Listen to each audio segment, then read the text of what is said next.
कभी ध्यान दिया है कि जिस रचयिता ने इस पूरे ब्रह्मांड को बनाया, ये नदियां, पहाड़, यहाँ तक कि खुद समय का निर्माण किया, उसी रचयिता के लिए रोजाना पूजा पाठ में कोई जगह क्यों नहीं है? सच में ये सृष्टि के सबसे बड़े रहस्यों और विरोधाभासों में से एक है। तो चलिए इस बड़े अंतर को थोड़ा और करीब से देखते हैं। एक तरफ भगवान शिव और भगवान विष्णु के लाखों भव्य मंदिर हैं जहां भक्तों की भारी भीड़ उमड़ती है, और दूसरी तरफ सृष्टि के रचयिता ब्रह्मा जी के मंदिर न के बराबर हैं। त्रिदेवों में इतना ऊंचा स्थान होने के बाद भी आखिर ऐसा क्या हुआ था कि ब्रह्मा जी को पूजा से वंचित रहना पड़ा? भाग 1, रचयिता की पूजा क्यों नहीं? ब्रह्मा जी की ब्रह्मांडीय परीक्षा। इस पूरी कथा की शुरुआत होती है एक भयंकर संकट से, जब वज्रनाभ नाम का एक शक्तिशाली असुर ब्रह्मा जी के मानस पुत्रों को मारने लगा तो उन्होंने अपने दिव्य कमल से उस असुर का अंत कर दिया। उस कमल की पंखुड़ियां धरती पर 3 अलग-अलग जगह गिरी और वहीं से पुष्कर के 3 पवित्र सरोवरों का निर्माण हुआ। इन नए बने सरोवरों को देखकर ब्रह्मा जी ने सोचा कि पूरे ब्रह्मांड के कल्याण के लिए क्यों न यहीं एक विशाल यज्ञ किया जाए। भाग 2, देवी सावित्री का भयंकर श्राप और यज्ञ में देरी का परिणाम। अब यहां समय का दबाव एक बहुत बड़े संकट में बदल गया। यज्ञ की घोषणा तो हो चुकी थी और शुभ मुहूर्त बड़ी तेजी से निकल रहा था। परंपरा के हिसाब से कोई भी यज्ञ पत्नी के बिना पूरा नहीं हो सकता, लेकिन ब्रह्मा जी की अर्धांगिनी देवी सावित्री अपनी पूजा में लीन होने की वजह से समय पर नहीं पहुंच पाईं। ब्रह्मांडीय घड़ी की इस टिक-टिक के बीच देवराज इंद्र ने एक बड़ा ही अस्थायी और कठोर समाधान निकाला। यज्ञ को समय पर पूरा करने के लिए ब्रह्मा जी का विवाह देवी गायत्री से करवा दिया गया। जब देवी सावित्री यज्ञ स्थल पर पहुंची और अपनी जगह किसी और को देखा तो उनका दुख और क्रोध किसी प्रलय से कम नहीं था। जरा उस दृश्य की कल्पना कीजिए जब आसमान में काले बादल छा गए होंगे। भारी हृदय और आंसुओं के साथ उन्होंने ये कठोर श्राप दिया, यदि मेरी इतनी ही कम कीमत है आपकी दृष्टि में तो सुनिए ब्रह्मदेव, आज मैं आपको श्राप देती हूं कि पुष्कर को छोड़कर पूरे संसार में कहीं आपकी पूजा नहीं होगी। रचयिता को दिया गया यह श्राप आज भी वैसा ही अडिग है। और हैरानी की बात यह है कि देवी सावित्री का क्रोध सिर्फ ब्रह्मा जी पर नहीं रुका। जिन्होंने भी इस विवाह का समर्थन किया था उन सबको इसका अंजाम भुगतना पड़ा। उन्होंने ब्राह्मणों को श्राप दिया कि कलयुग में वे कभी पूरी तरह संतुष्ट नहीं रहेंगे। और तो और भगवान विष्णु को भी अपनी पत्नी के वियोग का असहनीय दुख सहने का श्राप मिला। खैर, ये वही श्राप था जो आगे चलकर रामावतार में माता सीता के वियोग के रूप में सच साबित हुआ। चलिए आगे बढ़ते हैं।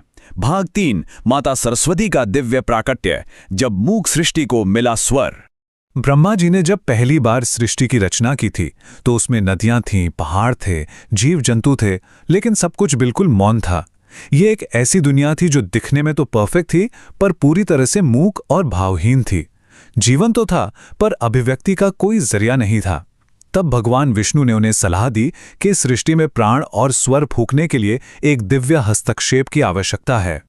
उस सलाह को मानते हुए ब्रह्मा जी ने अपने कमंडल का पवित्र जल छिड़का और उसी जल से एक अलौकिक प्रकाश निकला जिसमें से माता सरस्वती प्रकट हुई। 4 भुजाओं वाली ज्ञान की इस देवी के हाथों में वीणा, पुस्तक, माला और कमल था। और जैसे ही उन्होंने अपनी वीणा के तारों को पहली बार छुआ, इस शांत ब्रह्मांड में पहला संगीत गूंज उठा। पक्षी चहचहाने लगे, नदियां कलकल करने लगीं और सृष्टि सच में जीवंत उठी। भाग 4, महादेव द्वारा अहंकार का दंड, सृष्टिकर्ता के अहंकार का पतन। अब यहाँ इस कहानी के सबसे गहरे दर्शन को समझना बहुत जरूरी है। ब्रह्मा जी का ये 5वां सिर कोई साधारण शारीरिक बदलाव नहीं था। ये असल में एक रचयिता के उस अहंकार, मोह और माया का प्रतीक था जो अपनी ही रचना को लेकर पैदा होता है। जब कोई सृजनकर्ता अपने ही बनाए निर्माण पर हद से ज्यादा मोहित हो जाए और उसका विवेक डगमगाने लगे तो ये 5वां सिर उसी अंधे होते ज्ञान का रूप ले लेता है। देखिए, घटनाक्रम कुछ इस तरह बढ़ा कि माता सरस्वती ज्ञान और चेतना की प्रतीक थी, लेकिन ब्रह्मा जी उनके दिव्य स्वरूप पर इस कदर मोहित हो गए कि उन्हें हर दिशा में देखने के लिए उन्होंने 4 सिर उत्पन्न कर लिए। जब माता ऊपर की ओर गईं तो एक 5वां सिर भी ऊपर की ओर निकल आया। जो रचयिता संसार को धर्म का मार्ग दिखाने वाला था वो खुद माया के जाल में उलझ गया था और इससे पूरा ब्रह्मांडीय संतुलन खतरे में पड़ गया। ऐसे में जब सभी देवता और ऋषि घबरा गए तो धर्म की स्थापना के लिए खुद महादेव को आना पड़ा। भगवान शिव ने क्रोध में आकर अपने त्रिशूल से ब्रह्मा जी के उस 5वें सिर को काट दिया। यह सिर्फ एक सिर कटने की घटना नहीं थी, बल्कि उस अहंकार और माया पर एक तगड़ा प्रहार था जिसने रचयिता की बुद्धि को भ्रष्ट कर दिया था। इस एक वार से ब्रह्मा जी का भ्रम हमेशा के लिए टूट गया। लेकिन मर्यादा तोड़ने की कीमत तो चुकानी ही थी। माता सरस्वती ने बेहद क्रोध और दुख में ब्रह्मा जी को फटकार लगाते हुए कहा, क्योंकि आपने मर्यादा और धर्म की सीमाओं का उल्लंघन किया है, मैं आपको श्राप देती हूं कि पृथ्वी पर आपकी पूजा नहीं होगी। ये एक दूसरा श्राप था जिसने ब्रह्मा जी की इस पौराणिक नियति पर पक्की मोहर लगा दी। भाग 5 पुष्कर ब्रह्मा जी का एकमात्र धाम। इतने भयंकर श्रापों के बाद भी आज धरती पर राजस्थान का पुष्कर एकमात्र ऐसी जगह है जहां भगवान ब्रह्मा की सच में सक्रिय रूप से पूजा होती है। वहां देवी सावित्री के श्राप का असर नहीं हुआ।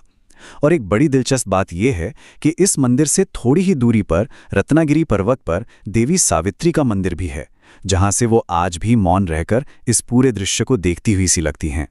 पर यहाँ एक विचार करने वाली बात है, क्या सच में एक रचयिता को इन पत्थर के मंदिरों की जरूरत होती है? एक सच्चे रचयिता की महिमा किसी चार दीवारी में थोड़ी कैद हो सकती है। इस ब्रह्मांड में जन्म लेने वाला हर नया जीवन, बहती हुई हर नदी, गाता हुआ हर पक्षी और ली जाने वाली हर एक सांस खुद ब्रह्मा जी की निरंतर चल रही रचना का जीता जागता प्रमाण है। ये पूरा ब्रह्मांड ही उनका सबसे बड़ा और शाश्वत मंदिर है। तो इस पूरी चर्चा के बाद आखिर में एक बहुत गहरा सवाल सामने आता है। क्या रचयिता की पूजा न होने का ये विरोधाभास सिर्फ किस्मत का खेल था, या फिर ये जानबूझकर दिया गया एक ब्रह्मांडीय सबक है कि शक्ति चाहे कितनी भी असीम क्यों ना हो, उस पर हमेशा ब्रह्मांडीय नियमों, मर्यादाओं और धर्म का नियंत्रण होना ही चाहिए। इसी विचारोत्तेजक प्रश्न के साथ आज के इस विश्लेषण को हम यही विराम देते हैं। ज्ञान की इस अद्भुत यात्रा में हमारे साथ जुड़े रहने के लिए बहुत बहुत धन्यवाद।